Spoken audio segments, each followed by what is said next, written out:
what's up? When the next part? Please go check out the previous parts to gauge your bearings. In the previous part, I was talking about how it is that when I basically disappeared from Facebook and I was now busy doing church, I was busy low-key getting delivered from some demonic stuff that was going on that my ex was doing to me. And I'm out here, finally feeling like I'm free, like a ray of sunshine. Then next thing, like a dude from out of nowhere contacts me that I really liked, that really I was flirting with, but frankly, he had a girlfriend and he made his choice. He was like, I'm going to love my woman and I don't want to be tempted. Like, proper, this woman is beautiful, but there's more where they came from. And I've got a good girl over here, or rather die. So frankly, I'm leaving Garabo to be. Like, I'm not going to be seduced. So I was like, okay, fine, do you. I'm not going to force down you, sis brother. Do you, brother. And then next thing, here's this like bass having, like Barry White speaking, absolutely like thunderously handsome man.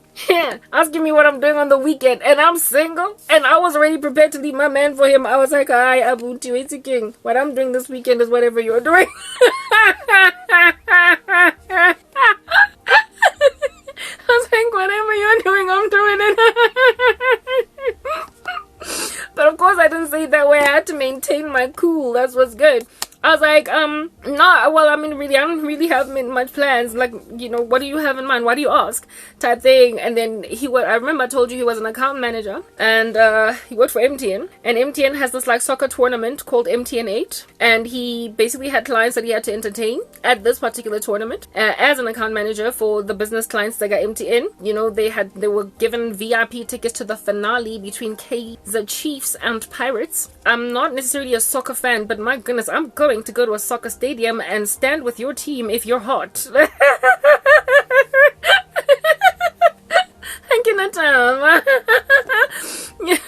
You know what I imagined? Like, that scene in Pretty Woman. Walking down the street, pretty woman. The kind of like to meet pretty woman, yeah, yeah, yeah. Where Julia Roberts is at the horse like show stadium thing with like binoculars that aren't working properly with Richard Gere, and like she be looking all fly proper going to like an expensive event with a man that is very high profile. I literally imagined myself that, a man is inviting me on a date. Like, this guy has so much decorum. You take me to McDonald's, please. Like, y'all need to know how to take a woman out on a date. Like, inviting them to a sporting event and seating them in VIP and having them delivered like finger foods. That's a date.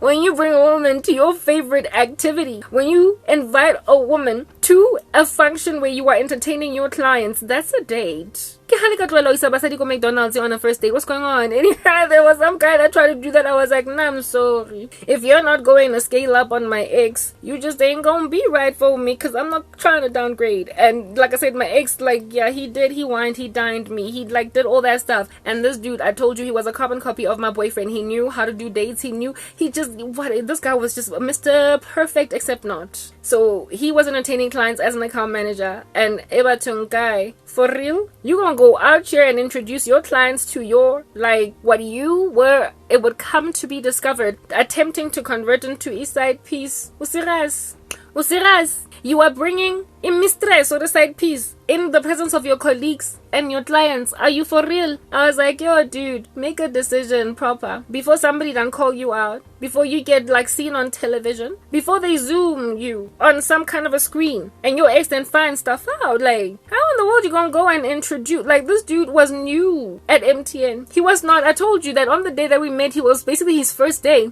and this is only a few months down the line. Do not listen to my very long laborious story and think a year has progressed. It's like 3 or 4 months, not long. So I'm pretty certain that this man's colleagues had never met in media, okay?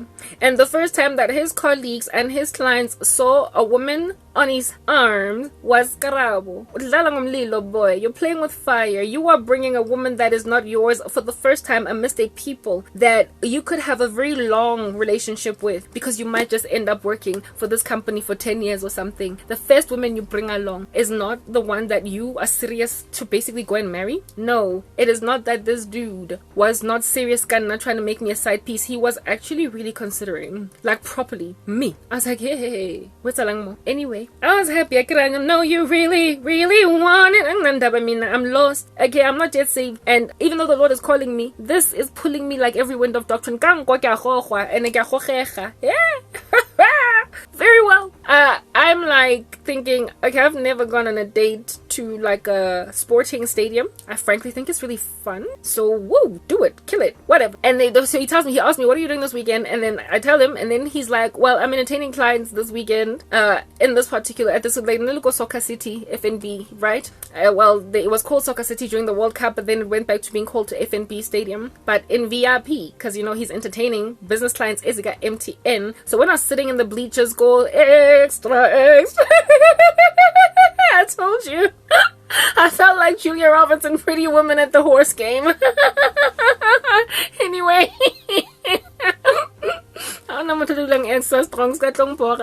Please, I'm not a soccer fan, so you better give me VIP treatment. Unless it's the World Cup, I'm not trying to freeze in those bleachers. Anyway, whatever. So he tells me that this is what's going on, and it would be great if I came with him. Yeah, no, this dude decided to take me out on a date, and I was so excited. I called my girl that was always on the phone with on some, hey girl, buy your short-term plans, it's a wedding day. I was already hearing wedding bells.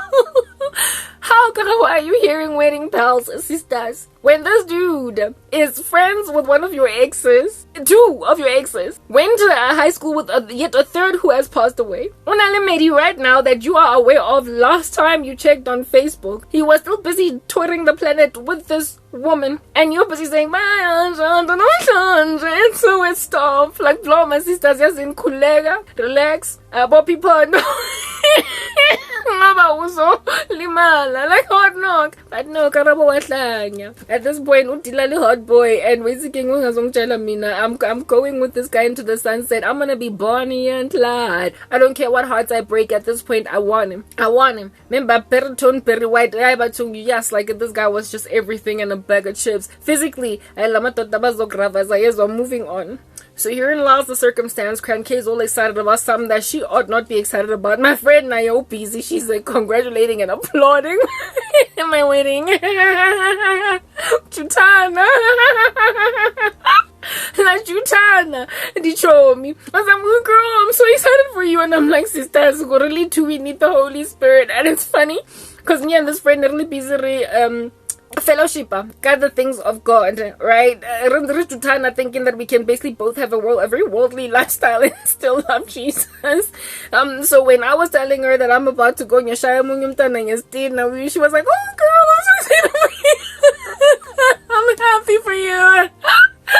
Hey, lukewarm Christians, you are funny, you are hilarious. Everyone gonna think you will enter heaven being so disturbingly disgusting. You don't have any regard for other people, human emotion. What make you think that people are gonna take you seriously in the kingdom of heaven? No one look at you think you are something to be departed from the sight of Jesus. Anyway, whatever. So I'm like all excited. My girl is like, we both jumping. Like, I got the date. Okay, sharp girl.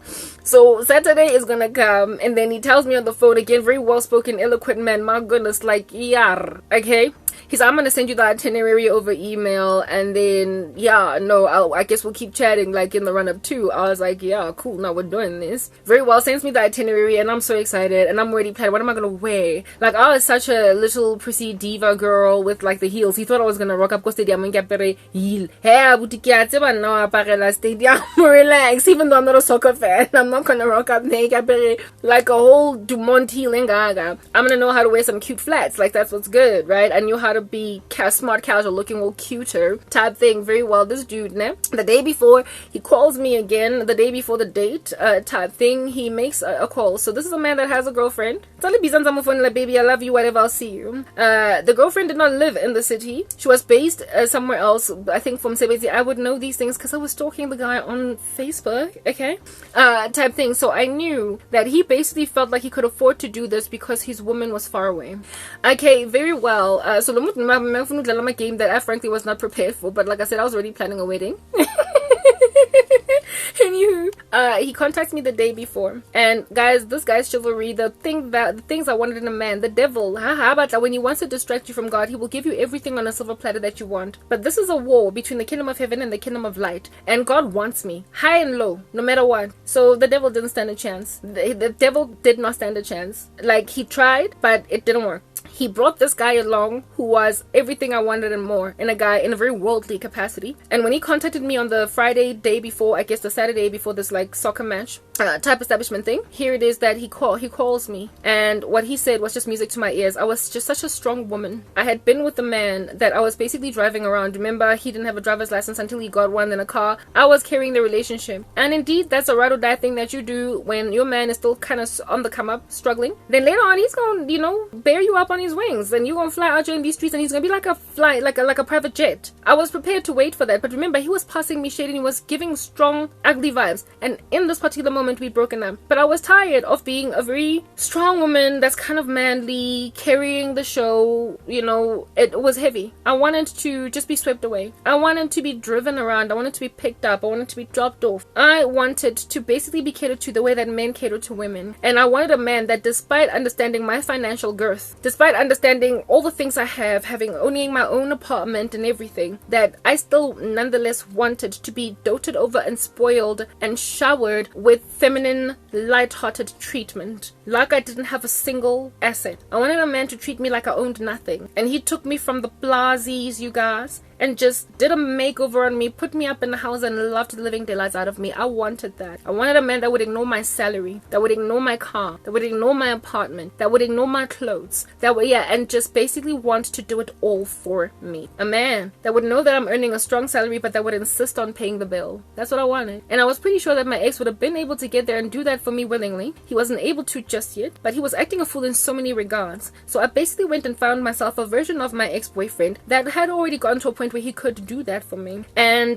well, he actually literally met 100% everything that I wanted. This guy called me. Remember the other one that I told you about, or that told me that I'm gonna have to meet him halfway when he is moving to Pretoria, because frankly I've got my own car. I was turned off by that, and it's what made me decide not to give him a chance and just like go back to my ex, stay with my ex, right? This dude, he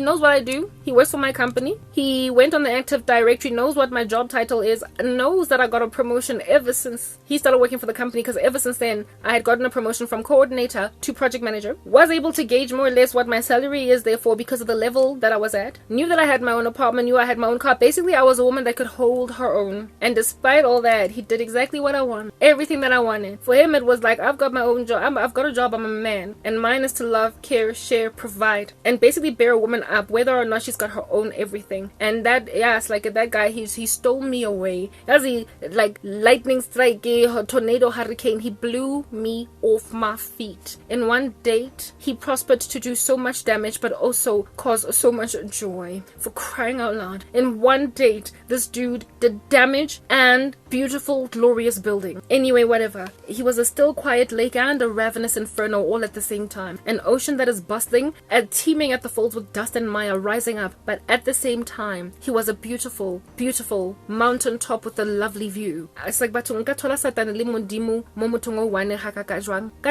am I gonna find God and the devil in one man? Like what? Anyway, he hurt me the way the devil would hurt me, but he blessed me also the way that God would. And because of that guy, I pretty much had more or less of an idea of what I wanted in a husband. Later on, as I would pray to God, more aligned with what God would have me pray for, I pretty much based my prayers on wanting a guy like that, but in Christ. Like a guy like that. I had one actually in my boyfriend. It's just that, you know, he decided to choose the devil, and so too did this guy. I was kind of already on the right path when it came to choosing dudes, but it proves yet again, women, that you can't fix a man but for Christ. They have got to choose Jesus themselves. This guy, however, had one violent, devastating, tragic flaw. He hated Christianity and Christ. As was Satan. Woo! Anyway, what I said there was the devil will bring a beautiful man that's also really ugly all up in your grill. He called me on the Friday, and this is what he said to me on a day before this fateful day. He was like, Karaba Hazard, how you doing? Good. Yeah, so, and like about tomorrow. No, he didn't even ask me. So do you perhaps want to drive to the office? So what happened is that there were like these buses that would take like these clients. They would like come to the office building, park their vehicles, and the buses would take them, basically ferry them to the stadium. Okay. He did not even say, do you perhaps want to drive your car and you and I will meet at MTN and you'll park your car and then we'll get into the bus, go to the stadium, come back, and then you'll take and then you'll go home and I'll go my own separate way. He could have said that. It's convenient, it's better. Plus, he was coming from like a faraway place. Like he wanted to live in the neighborhood, but he was new in the company. He had yet to get an apartment in the neighborhood. So he was coming from, I think, Pretoria or something, right? So it would have been, I guess, more ideal and convenient for his petrol for him to make that for an arrangement. Be like, I'll meet you at MDN. We'll both park our cars, get on the bus, and go to the stadium. Type thing. And I wouldn't have had issues with that, because for me it would be what I'm used to doing anyway, because I'm so used to carrying my own weight in a relationship type thing. And this dude basically gave me instructions. I just found that so incredibly patriarchal. I loved it. It was so manly. He gave me instructions. He did not negotiate or ask my suggestion. He merely just kind of let me know how this is gonna go. It was not runny or ruly like some kind of a lording over with an iron fist, but rather just kind of guys, he treated me like I had nothing. And that for me was what I've always wanted in a man. Even though I had a lot, I wanted a man that would just absolutely disregard my salary, like I said. And the fact that I possess a car, I own one, I have a driver's license, it doesn't care, you're driving. That's what's good. Unless you're sick and I gotta take you to like the hospital or whatever, then I'll like put my foot on that pedal and fumble around with that clutch brake, with that clutch pad. But otherwise, you're driving. That's what's good. Yeah, no, Okie Brew Wam. Here it is. That he calls me and is like, so this is how this is gonna go. I'm gonna need you to text me your address, then I'll put it in my like GPS, and I'm gonna come and pick you up at your apartment. Then I will drive you. We'll drive to like the office. There are these buses that we could like go into, but I'm not really sure. Depending on how you're feeling, maybe we'll drive there together. Yeah, and then yeah, we'll take it from there. And just kind of putting it out there. No, he did not let me know that, you know, it's a stadium. Just be careful. Don't wear igwai. But he was thinking it, because at the stadium later on, he was like, I was scared that you were gonna rock up like with some like, you know, guai and be like all uncomfortable fumbling around, stumbling in a stadium. Anyhow, I found that so like delirious. Like it literally made me delirious. It made me kind of crazy. It made me melt on the spot. Right there, go easy, get a whirl on the like spot and just kind of fall on the ground. And some guys, I've met the man, I've fainted, and there were like butterflies flying around and birds chirping around me and little trees growing just around my feet because of the way that I just felt like I met the one. My ex-boyfriend, in all fairness, he would have done that for me if he could, but he was, you know, still struggling to get his own. So I ain't gonna say that this man excelled above my ex. It's just that my ex was pulling stunts. He was gonna get to a point where he did that for me, but he was pulling stunts. Okay, very well. When this guy basically set the record straight and told me what's gonna happen, I was like, why? Sure, like of course, like alrighty, like literally by all means, I shall do as you say, sir. I shall text you, I shall email you my address, and I will just add like a little bit of a, you know, cherry on top there, and just like let you know that like Landmark Garage, you know, in South Africa, like don't nobody be out here. Please turn on Fenugreek Street, and then on Charlotte Road, make sure that you go 500 meters. No, you will see the total garage and spot scene there in the and then next thing, when you see the roundabout, that's where you look on the right, and the complex will be staring at you right there, and this is the name of the complex. So I insisted on giving him all that extra detail, but he had told me all I needed to send him was the address, and it would like use basically like GPS. What is this, like Google Maps? But I like insisted, garage, you will turn this way and then go that way. You will recognize a big tree that's gonna because my complex where I stayed was relatively new, so I imagine maybe it's not yet on Google Maps. So, so I told him about the garage and the tree. Total garage. Anyway, and then he responded, he was like, cool, I'll see you. And he didn't struggle to find the place. I don't even think he needed me to tell him about the roundabout, the garage, the complex on the left, and the bird and the tree to identify my complex with. He found it, and he was timeous. He was punctual. Like he was even earlier than punctual. I was not usually a very punctual human being, but on that day, I made sure that he does not ever sort of kind of, you know, is delayed type thing. He contacted me, I guess go gating called Garabo Zama is at the gate, right? Open for him. Yeah, sure, let him in, security type thing. And Zama expected to come in my apartment. Remember, I was single officially at this particular point, but Zama wasn't, because last time I checked he still was with his girlfriend, and he was not in a volatile space the way that I was, where the people kept yes, I get to burp, where people keep on breaking up and making up. One thing that was certain is that I did not want to be Zama's side piece. I was not about to do that. I liked this guy so much that this literally threatened to be one of the most devastating heartbreaks of my life. And so I was trepidatious and careful, albeit being very excited. I told you, he was both the devil and God, like all in one guy. Alright?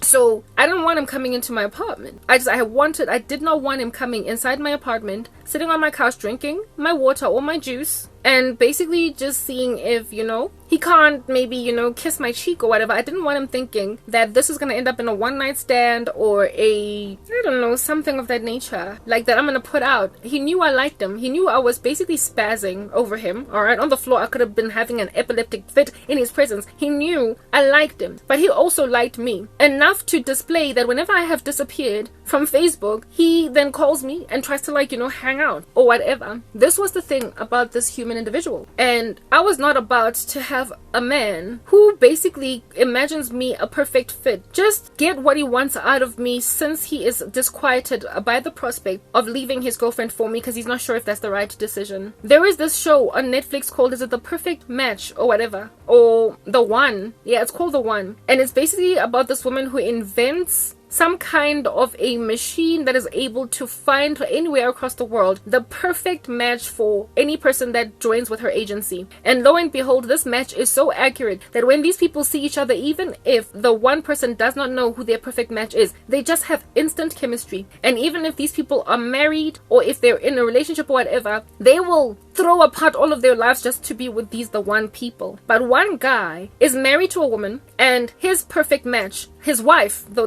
woman that he's married to, investigates or hires the services of this agency to find out who is her husband's perfect match, because she was insecure that her man might just meet a woman in the street and leave her one day. She finds out that it's not her, but some other lady, and this lady just so happens to be in her friendship circle, and it freaks her out and makes her panic to a point where she does not want this lady to ever meet her man, because they're gonna have instant chemistry. Lo and behold, this woman who went and dabbled in this nasty thing, who she actually, no, she wasn't in her friendship circle, sorry, it was a woman that lived in her neighborhood, and she is the one that brought her into a friendship circle so she could monitor her that she might not meet her husband. And indeed, precisely because she was monitoring her that she might not meet her husband, she had this woman's number, and this woman thought it was a new friend she had met. So when her husband was trying to plan a surprise birthday party for her, he went into his wife's contacts and saw this woman's number and just contacted her on some, come through, I'm having a surprise birthday party for my wife, not knowing that this is his perfect match. At the surprise birthday party, this woman, surprise, rocks up, and then this woman comes late. The perfect match. She comes late basically even after the surprise. And when her husband is like surprising everybody, she's happy initially at first, and then this woman comes because she was invited to her new friend's party, and she just went ice cold on some, oh my goodness, that's my husband's perfect match. And indeed, lo and behold, as soon as she walked into the room and the husband and this woman locked eyes, it was over. It was over. This woman, they had instant chemistry in a way that the wife could not ignore, and even though they tried to pretend that this thing is not happening, this man ends up then basically having like his passions explored right there at that party in the bathroom with this woman, because he couldn't hold his horses. But then after it all happens, he's guilty because he's married, and even though he's got mad feelings for this perfect one lady, he's like, I'm married, I can't be with you. And this woman is like, just like that, you have my body in a bathroom like I'm some harlot, and then you're just gonna go back to your wife? And she ends up really bitter and basically plotting and scheming to see how she can crash and burn this marriage. Yeah, frankly, what I was facing the risk of with this guy was being like the perfect match of that dude that is married himself, but then has this like wild chemistry with another woman, is actually really besotted with her, but has too much of a guilty conscience to leave his wife, and so he makes out of her a one-night stand and vamooshes, causing a great deal of bitterness in this woman who will have also been very violently in love. That's what I was facing as a threat in this thing. I was gonna have this guy basically wipe me off my feet, then feel guilty and go back to his girlfriend after nakiba one night stand. I'm not that girl. I'm not a one night stand. One night stand in my entire life. So I just was not about to let that happen. I was not about to get that broken. I was not about to be a one night stand after getting out of a relationship 5 years. But this guy wanted to have his bread buttered on both sides. It turned out he really liked me and he wanted to see what in the world would happen. So when he came to my door and a security guard had already let him in, I took my bag and everything, my keys and everything, and I literally hopped outside on some hey, and he had walked down the stairs he expected me to open my apartment and be like, hey, how are you coming? Do you want some water or some oros? Or cranberry juice? Because I always had that. Love cranberry. I protected myself from that even happening. I did not want to be in my house with this man alone. Like, it was already too extreme. The chemistry between us was hard knock. It was hard knock in training. It hard knock on the phone. Hard knock in the office that day, to a point where my colleague was like, wow, you and that guy look really good together. He could totally be yours. Even people could see it that were like around us, right? And for me, it was like something could happen and suffice between me and this guy. But I'm not out here in these streets trying to roll with it. I'm not trying to roll with it. I'm not doing it. Okay? Not unless he, like, in a very decided fashion, to a point where I know that that's what's going on, prepared to literally walk out of whatever it is that he needs to pull apart to be with me, because stuff on my end is also pulled apart. And remember, there was going to be the taboo of finding out that one of his best boys is my ex-boyfriend, so he would have had to go over that hurdle and still marry me anyway, and it was just too much to work with. Nonetheless, I wanted the thrill of just going on a date with the perfect guy, so I allowed him to take me on that date. But for the life of me, remember I told you this guy was literally as decent as my ex. You know how on our first date, when we kissed, he like held my shoulders, like touched my shoulder, like he kept his hand on my shoulders. He did not allow his hands to wander, and so therefore just grope all different kinds of my body parts. He likely would not have like pounced on me, but you could tell that he was kind of offended by the fact that I didn't want him coming into my apartment. But I didn't want him coming into my apartment, not because I was ashamed or sorrowful of what my apartment looked like. I just did not want to be in the same room with a man that I felt that way about. Yeah, no, I did like, no. Yeah, just in the same way that in that show, The One, as soon as this guy and this woman met in the corridor in the bathrooms, when she was going to the bathroom, he was leaving the bathroom, and they decided to go into a stall and just finish what they started, whatever passions they had, like right there and then. Even though I would not have been prepared to do anything with this guy, we might have just like ended up just looking at each other in a funny, strange way, and next thing we all making out in my apartment. I never would have allowed it to get to a point of sex, but I just did not want this dude doing anything with me while he still had a girlfriend. He was not about to cheat on her with me. I was not about to be a side piece. I was not about to do that. So I juked myself into thinking that this is just a date. A friendship thing, whatever. That wasn't friendship. I knew what I wanted there, but anyway, that's what's going on out here, right? So I jumped out of my apartment real quick as he was coming down the stairs, and he like basically backed up on some, oh, so I guess you don't want me coming into your place, sharp. Anyway, I jumped out and I hugged him right there outside of my apartment. Following hugging him, of which I then locked my door, and you could tell that he was disappointed. Don't know what you wanted to do, dude. Do you want to come inside my house so that what? Why? What's going on there? I don't think he was planning on hitting it and quitting it. Maybe he was. I don't know really what that guy was trying to do, but he was not the kind to be like that. But why would you want to go and shatter a woman's heart like that? He just, I don't know, sow your real oats just before you go and marry another lady. I don't know, whatever. That other chick was not even his fiance, it was just a girlfriend. So moving on, whatever, cool. So we go up the stairs. I get in his car, tap a dude to open doors and everything. Like I said, just a perfect gentleman, okay? Drove to the office. Well, it was the office, but we didn't go inside the actual office. The buses and everything were waiting there. And I'm quite shy, and I've been that way pretty much all my life. And he was able to pick that up. And so he looked at me after we arrived, could see that I was shuffling around because I was about to meet a whole bunch of like people, you know, that I didn't know, like his clients and whatnot. And I didn't want to be in a bus full of a whole bunch of people, but you know, I didn't want to dictate what's going to happen here. So he was like, you know what, let's let them go to the stadium all together. We'll meet them there. We'll drive to the stadium. And I was like, he even knows what I'm feeling. Like, he can tell, he can pick it up, he can sense. I was gonna go in the bus and just kind of sit around in the bus, but he could tell that I was gonna be uncomfortable. So he was like, tell you what, we'll drive. And then he introduced me to his boss. That's when I found out that his boss is a former colleague. So when he saw me, he was like, hey, what's up? Well, not so I don't work with him, but he was on the same floor, so I used to always see him around. He's like, yeah, we recognize each other. And I remember being so insecure because I did not know if his boss knew that I was not actually his girlfriend, but that he had a woman. Because you know how colleagues talk? He's like, this is my girl. I don't know. Yeah, colleagues talk. Indeed, with my colleagues, I did talk with them, but never did I ever show them a photo of my boyfriend. They knew that I had a boyfriend, but I didn't really speak very much about it. So maybe he thought I was his girl. He was not. He didn't give me vibes of side piece in the room. He just was like, hey, nice to meet you. It looks like my boy met his girl in the office, because I know that you've been working for MTN for a minute. Nice to see you. And then he went on his merry way. I was treated very well.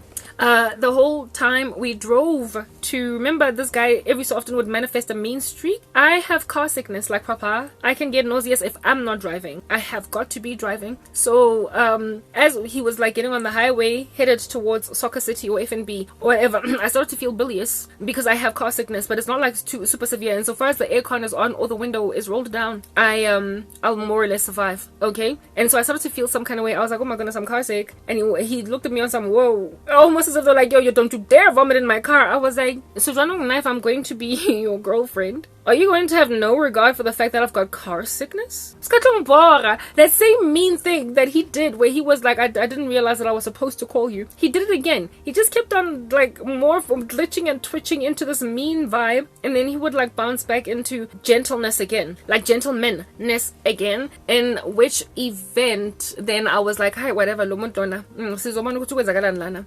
I just took it in my stride. We ultimately arrived at the stadium, and I guess that was the last time that he was weird and odd towards me. It was such a lovely day.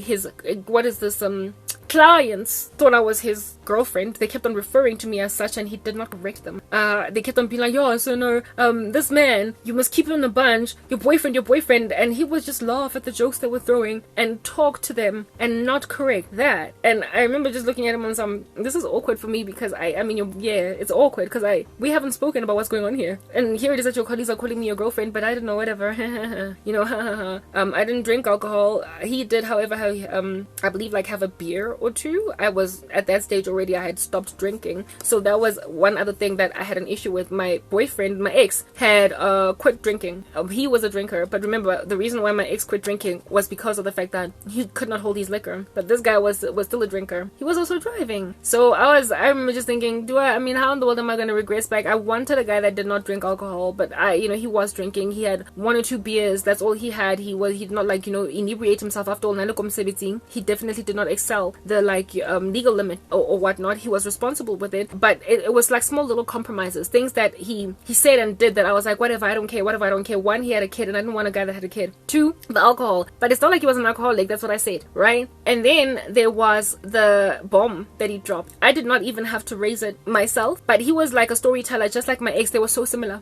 He was a storyteller. So while we were waiting in the middle of before the match started and in the halfway mark, he was a Kaizer Chiefs fan, and Kaizer Chiefs scored first. And we were all very excited. I was like, yeah, your team is winning. But then Pirates scored, and Pirates scored again. Pirates won. You don't want to go to a match with a soccer fanatic and his team loses anyway. I'm sorry. Anyhow, I thought that he got upset, or he was sad at the end of the night. He wasn't upset. He got very sad at the end of the night. I thought it was because his team lost, but it wasn't. It was because the good night that we had ended, and I came to confirm that the next day. And I will explain to you why I say that. In the halftime mark, we were chatting, and he told me some story of one time when he went to a church. I don't even know how under heaven we got talking about religion, but he raised it. This guy, the things we spoke about on that date were such deep matters. We should have actually just gone to a restaurant, but if we went to a restaurant, we might have actually fallen in love, like violently. So it's ideal that we were at a loud soccer place, and for the better part of the time we were watching soccer, because if we had spoken all day, it would have been similar to my first date with my ex, and by the end of that date we would have been basically, long story short, kind of inseparable, right? So it's ideal that didn't happen, because God didn't want that guy for me. I would have been the bane of the existence of the girlfriend. He was going to be very, very torn. Anyway, whatever. But the things that we spoke about in the intervals was just such heavy things, like his stance on religion. It's like he was basically interrogating or interviewing me to see if I make the fit or whatever. And he told me a story about Isonto. I think this guy was so turned off against church that he wanted a woman that had nothing to do with church. And I will continue to explain that to you, right? He said that one time him and his boy went to a church because, I don't know, they just felt like going to church that day. And then in the church they were doing something where they were busy calling the newbies in the church to the front to do whatever, and he was not comfortable to go kopele and with his friend, and because he didn't want to go kopele, basically the preacher started to preach about how it is that they are rebellious or something, trying to force them to go to the front. And this was like such a massive turn off that him and his boy left the church, and as they were leaving, this pastor was busy preaching about how it is that him and his boy are basically rebels. And ever since that day he was very turned off from Isonto. And I'm going to church every Sunday, remember? I had also put a status update on Facebook on some, guys, you know, I don't know, like I'm looking for a church. Remember, this guy's busy reading all of my content, even though he is pretending he is not. However, he really hated church girls or stuff that had to do with church. He didn't want to have to deal with church. And so he decided to tell me a story about church on a date. And I couldn't understand it. And I'm a woman that's busy interrogating the things of Jesus. And this guy's saying, look, you and I are good insofar as you will drop the church thing. Because I hate church. And I've got bad experiences with church. And yeah, well, that was weird for me. And remember, I'm busy settling hard knock here because I actually am starting to do church. I want a guy that's gonna want me godly because I want him godly. And at some point, I'm never ever gonna let go of God. Like that's something that I was never gonna do. And never in my life had I ever professed atheism. I was never about to start. So I would always be the kind of person that says the Our Father before praying, before eating, that prays before sleeping, that prays before, I was never ever gonna let God go, whether or not I was lukewarm. And this dude was basically saying, only way out of this is to be an atheist. And I was like, I really like him, so I'm gonna act like this is cool, type thing. That was the first conversation we had. But that awkward conversation was the only awkward one. The rest of the date was really excellent. It was beautiful. I had a really great day, right? However, his team lost. And I thought that maybe he was one of those super sensitive sports fans. Oh goodness, no, I'm past 40 minutes. Let's move to the next part.